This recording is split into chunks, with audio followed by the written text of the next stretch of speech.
नमस्कार, भारत लाइव देख रहे हैं आप और ये गेम बड़ा है, जहां बिहार की सियासत से जुड़ी हुई खबरों के पर्दे के पीछे क्या कहानी चल रही है।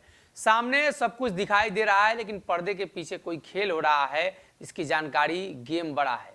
और कहीं ना कहीं डॉक्टर साहब पंचनामा में चीर-फाड़ के जरिए वो सारी चीजें तय कर देते हैं कि आखिर किसी भी पार्टी के अंदर खेमे में क्या कुछ खबर चल रही है, कैसे पार्टी अपने आप को आगे बढ़ाने के लिए एक नेता दूसरे नेता को आगे बढ़ाने के लिए और उसी की चीर-फाड़ की जाती है। तो गेम बड़ा है, पर्दे के पीछे की कहानी है। चलते हैं डॉक्टर साहब, क्या लगता है आने वाले दिनों में जो चर्चा चल रही है बिहार में, नीतीश, तेजस्वी, पशुपति, पारस, क्या चल रहा है बिहार में? बिहार की जनता को समझ में आ रहा है कुछ? नहीं, समझ में तो किसी को कुछ नहीं आ रहा है। समझने की कोशिश सभी लोग कर रहे हैं। निश्चित तौर पर चिराग पासवान की वापसी एक ऐसा कहीं ना कहीं प्रिडिक्टेड मूव था, जो हम लगातार आपको बता रहे थे, दर्शकों को बता रहे थे। उस दौरान हमने बहुत सारे इनपुट्स दिए दर्शकों को। बहुत सारी बातें, लगभग 90% से ज़्यादा बातें उसमें सब सही हुई हैं, और जो बाकी बची बातें हैं वो भी सही होने जा रही हैं, क्योंकि जो शर्तें हैं चिराग पासवान की, उन शर्तों की जिक्र तो लगातार हुई है। चिराग पासवान ने भी, उनके लोगों ने भी कई बार माना। भाजपा और उनके बीच में सब कुछ अंतिम समय में फाइनल हुआ, ये भी स्पष्ट करता है कि कुछ नेगोशिएशन चल रहा था। और उस केस में अब सबसे बड़ा सवाल ये खड़ा होता है कि चिराग तो आ गए, चुनाव भी उन्होंने भाजपा के लिए एक तरह से कहिए तो बहुत फेवरेबल कर दिया। जो लड़ाई थी नहीं, उस लड़ाई को चिराग पासवान ने बहुत हद तक वापस ला दी। मोकामा की बात मैं कर रहा हूँ। अब ऐसी स्थिति में चिराग पासवान को रिटर्न गिफ्ट चाहिए होगा ना। मंत्री बनने की बात थी, सीटों का समझौता तो हमें पता है कि हो गया है। हमें ये भी कंफर्म खबर मिली थी कि पशुपति पारस को लेकर कोई फैसला जल्द करना पड़ेगा भाजपा को। तो देखिए, पशुपति पारस को लेकर फैसला भाजपा ने किया है और उन फैसलों को सुना दिया गया है पशुपति पारस को। निश्चित तौर पर अगले जो मंत्रिमंडल का विस्तार होगा या रिशफलिंग होगी, उसमें पशुपति पारस को हटाया जाएगा और पशुपति पारस की जगह पर या अपने पिता की जगह पर चिराग पासवान को इंक्लूड किया जाएगा।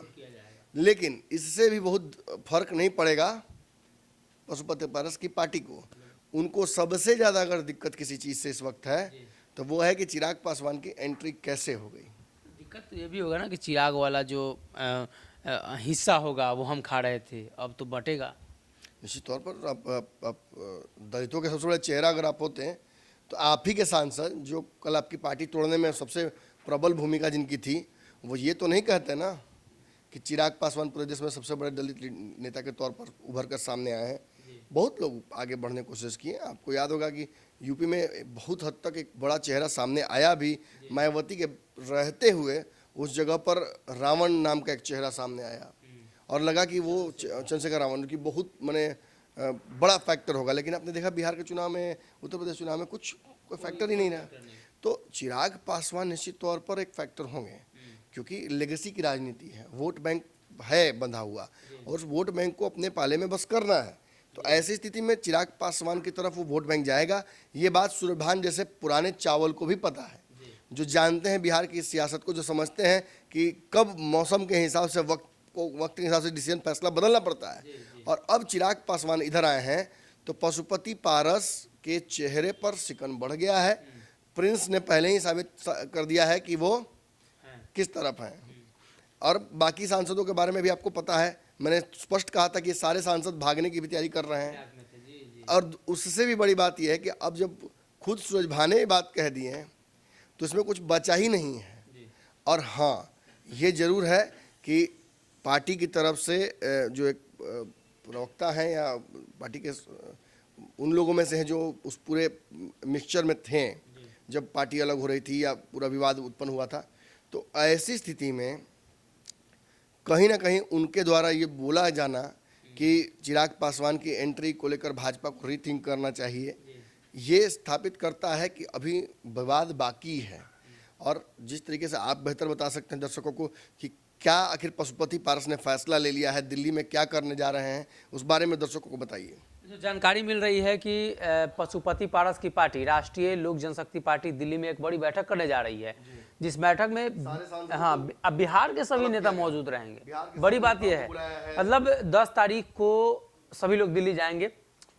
10 के बाद यानी 10 से जो पहला सप्ताह होगा वो काफी महत्वपूर्ण होगा पशुपति पारस के लिए। जी नहीं, ये पूरी पार्टी के लिए और एनडीए गठबंधन के लिए भी बहुत महत्वपूर्ण समय होगा। भाजपा चाहती है, भाजपा ने ऑफर जो दे रखा है, या तो दोनों चाचा भतीजा मर्ज कर लें आपस में अपनी पार्टी, या पशुपति पारस अपनी पार्टी भाजपा में मर्ज कर ले और भाजपा के कोटे के मंत्री हो जाए। कोई दिक्कत नहीं किसी को। जैसे जो जितने भी सांसद हैं, इन सारे सांसदों को भाजपा ज्वाइन करा दिया जाए और ये फिर भाजपा की राजनीति करें। इससे विवाद खत्म हो जाएगा, इससे सीटों का विवाद खत्म हो जाएगा, इससे आपसी द्वंद्व जो है वो समाप्त हो जाएगा और इससे फिर एक टेबल पर बैठकर टेबल टॉक करने में आसानी होगी। लेकिन मुझे जहाँ तक समझ में आ रहा है कि शायद पशुपति पारस इसके लिए तैयार नहीं है, इसलिए वो शायद अंतिम फैसला करना चाहते होंगे। आप ये भी जानते हैं कि महागठबंधन के दोनों सीटों पर जीत को लेकर जो फैसला आ जाएगा वो इस बीच में आ जाएगा। पशुपति पारस का ये भी तो फैसला हो सकता है, ये भी डिमांड हो सकता है और खबर भी निकलकर सामने आ रही है कि पशुपति चाहते हैं कि जितना चिराग को इज्जत एनडीए में है, जितनी सीटें उनको दी जाएंगी उतना ही हमें भी दी जाए। पूरा बात समझ लेना हो, ठीक है। वो जितना तो सब कोई कहता है कि जितना सबको मिलता है उतना वो तो भाजपा तय करेगी ना। चिराग भी तो मांग रहे थे नीतीश के बराबर चाहिए, कहाँ चलेगा चिराग पासवान। बात समझिए, जो खेल है वो ये है कि रिजल्ट 6 तारीख को आ जाएगा। 10 तारीख को रिजल्ट देख के आप पशुपति पारस तय करेंगे कि हमको महागठबंधन की तरफ जाना है कि हमको यहीं पे मन मार के रहना है।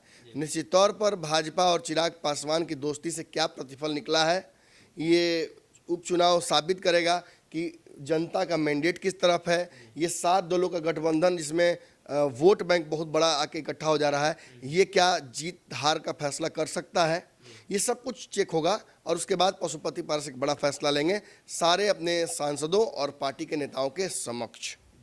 तो पशुपति पारस बड़ा फैसला ले सकते हैं और उस फैसले के पहले बिहार में 2 सीटों का फैसला आना है, यानी 2 सीटों का फैसला ही तय करेगा बिहार में आने वाले दिनों में पशुपति पारस किस खेमे में होंगे। अगर ये वीडियो पसंद आई और वह बिहार के राजनीति और बिहारियत से सरोकार रखेनी तो सब्सक्राइब बटन दबा के चैनल के सब्सक्राइब कर ली। ओजे एगो घंटी बा, ओकरा बटन दबा देला से कुल सटीक और मारक खबर रुआ मुफ्त में मिल जाई। अगर रुआ पत्रकारिता के हमनी के नया प्रयोग में सहयोग कर चाहतानी तो ज्वाइन बटन दबा दी।